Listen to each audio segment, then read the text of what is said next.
વિકાસની તરફ દઈ દો ધ્યાન.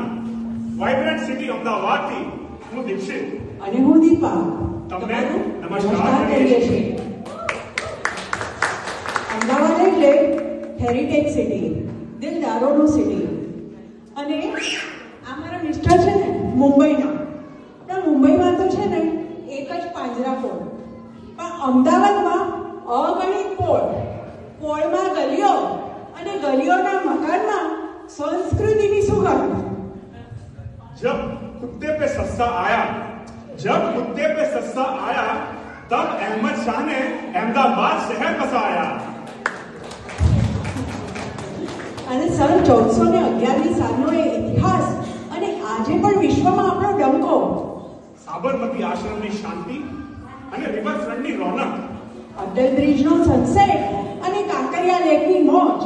હવે વાત કરીએ અમદાવાદના ખરેખરા ચટાકાની. રાતના 12 વાગે પણ ધમધમતી માણેક ચોકની ગલી.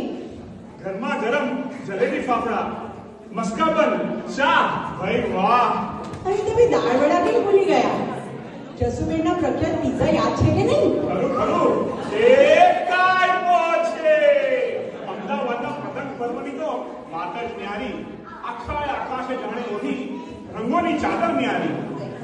અને ગરબા એ ફક્ત તહેવાર નથી. અહીંયા અમદાવાદીઓને તમે જીમ જવાનું કહેશો ને તો એકવાર આળસ કરી જશે, પણ ગરબા રમવા માટે તો કાયમ તહેવાર.